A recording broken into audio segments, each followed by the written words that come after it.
एक बार प्रेम से बोलेंगे, ओम नमो भगवते वासुदेवाय।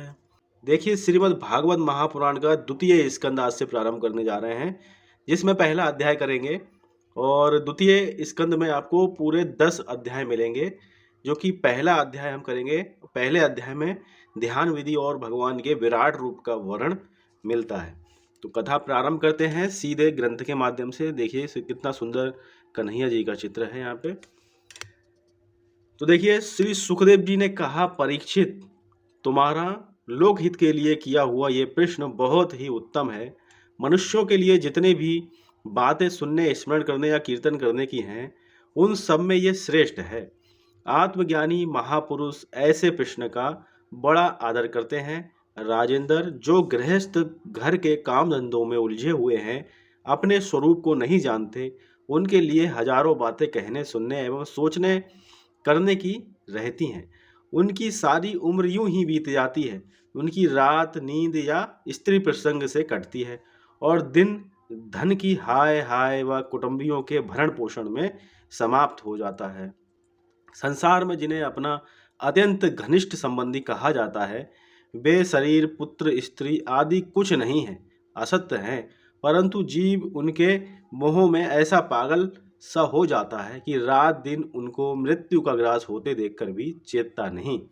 इसलिए परीक्षित, जो अभय पद को प्राप्त करना चाहता है, उसे तो सर्वात्मा सर्वशक्तिमान भगवान श्री कृष्ण की ही लीलाओं का श्रवण, कीर्तन और स्मरण करना चाहिए। मनुष्य जन्म का यही इतना ही लाभ है कि चाहे जैसे हो, ज्ञान से, भक्ति से अथवा अपने धर्म की निष्ठा से जीवन को ऐसा बना लिया जाए कि मृत्यु के समय भगवान की स्मृति अवश्य बनी रहे।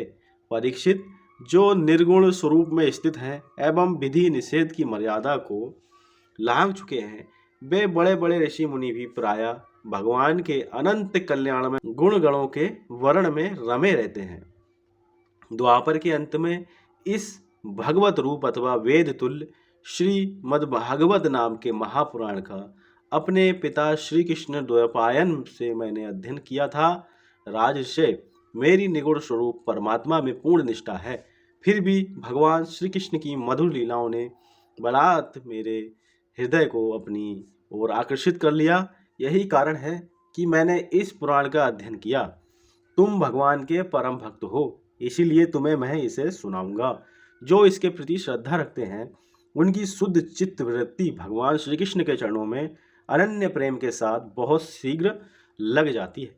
जो लोग लोक या परलोक की किसी भी वस्तु की इच्छा रखते हैं या इसके विपरीत संसार में दुख का अनुभव करके जो इससे विरक्त हो गए हैं और निर्भय मोक्ष पद को प्राप्त करना चाहते हैं, उन साधकों के लिए तथा योग संपन्न सिद्ध ज्ञानियों के लिए भी समस्त शास्त्रों का यही निर्णय है कि वे भगवान के नामों का प्रेम से संकीर्तन करें। अपने कल्याण साधन की ओर से असावधान रहने वाले पुरुष की वर्षों लंबी आयु भी अनजान में ही व्यर्थ बीत जाती है। उससे क्या लाभ? सावधानी से ज्ञान पूर्वक बिताई हुई घड़ी 2 घड़ी भी श्रेष्ठ है, क्योंकि उसके द्वारा अपने कल्याण की चेष्टा तो की जा सकती है। राजऋषि खटवांग अपनी आयु की समाप्ति का समय जानकर 2 घड़ी में ही सब कुछ त्याग कर भगवान के अभय पद को प्राप्त हो गए। परीक्षित, अभी तो तुम्हारे जीवन की अवधि 7 दिन की है। इस बीच में ही तुम अपने परम कल्याण के लिए जो कुछ करना चाहिए सब कर लो। मृत्यु का समय आने पर मनुष्य घबराए नहीं। उसे चाहिए कि वह वैराग्य के शस्त्र से शरीर और उससे संबंध रखने वालों के प्रति ममता को काट डाले।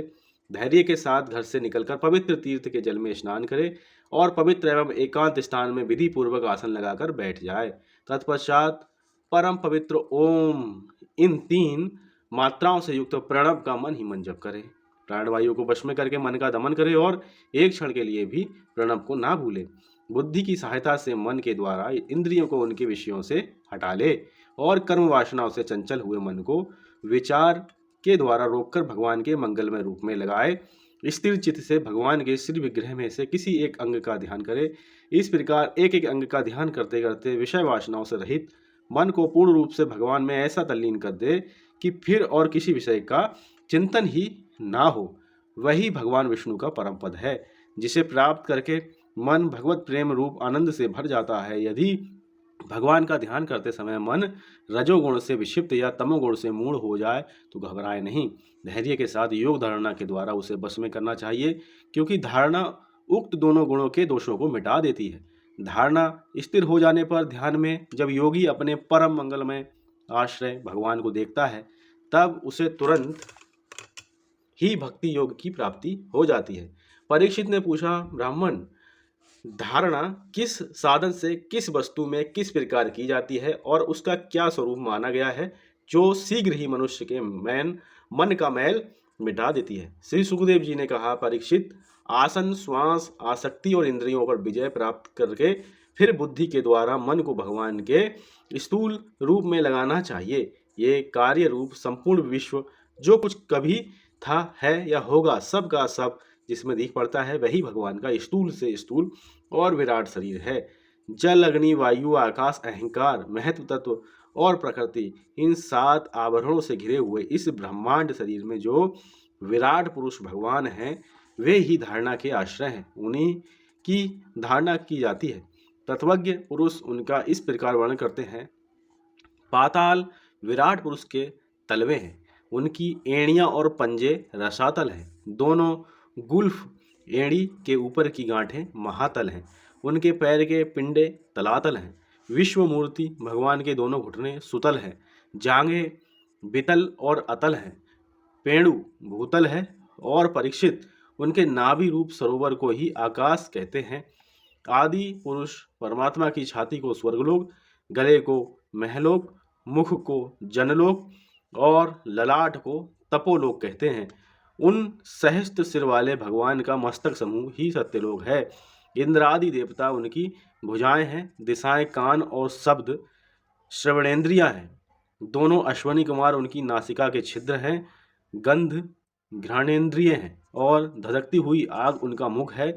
भगवान विष्णु के नेत्र अंतरिक्ष हैं, उनमें देखने की शक्ति सूर्य है। दोनों पलकें रात और दिन है, उनका भ्रूविलास ब्रह्मलोक है।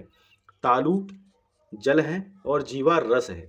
वेदों को भगवान का ब्रह्मरंध्र कहते हैं और यम को दाणे। सब प्रकार के स्नेह दांत हैं और उनकी जगन मोहिनी माया को ही उनकी मुस्कान कहते हैं। ये अनंत सृष्टि उसी माया का कटाक्ष विक्षेप है।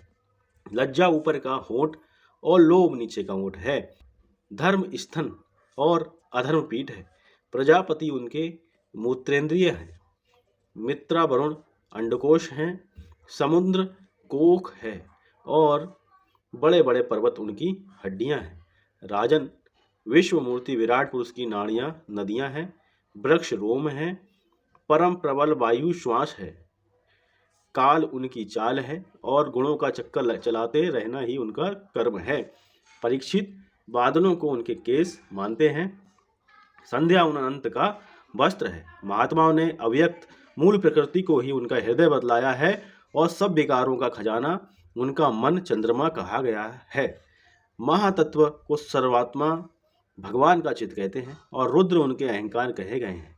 घोड़े, खच्चर, ऊंट और हाथी उनके नख हैं। वन में रहने वाले सारे मृग और पशु उनकी कटी प्रदेश में स्थित हैं। तरह तरह के पक्षी उनकी अद्भुत रचना कौशल है। स्वयंभुक मनु उनकी बुद्धि है और मनु की संतान मनुष्य उनके निवास स्थान है। गंधर्व, विद्याधर, चारण और अप्सराएं उनकी षडज आदि स्वरों की स्मृति है। दैत्य उनके वीर्य हैं। ब्राह्मण मुख, क्षत्रिय भुजाएं, वैश्य जंघाएं, शूद्र उन विराट पुरुष के चरण हैं। विविध देवताओं के नाम से जो बड़े बड़े द्रव्यमय यज्ञ किए जाते हैं, वे उनके कर्म हैं। परीक्षित, विराट भगवान के स्थूल शरीर का यही स्वरूप है, सो मैंने तुम्हें सुना दिया। इसी में मुमुक्षु पुरुष बुद्धि के द्वारा मन को स्थिर करते हैं, क्योंकि इससे भिन्न और कोई वस्तु नहीं है। जैसे स्वप्न देखने वाला स्वप्नावस्था में अपने आप को ही विविध पदार्थों के रूप में देखता है, वैसे ही सबकी बुद्धि वृत्तियों के द्वारा सब कुछ अनुभव करने वाला सर्वांतयामी परमात्मा भी एक ही है। उन सत्य स्वरूप आनंद निधि भगवान का ही भजन करना चाहिए। अन्य किसी भी वस्तु में आसक्ति नहीं करनी चाहिए, क्योंकि ये आसक्ति जीव के अधःपतन का हेतु है। अब देखिए दूसरा अध्याय प्रारंभ होगा यहाँ से। भगवान के स्थूल और सूक्ष्म रूपों की धारणा तथा क्रम मुक्ति और स्वघो मुक्ति का वर्णन।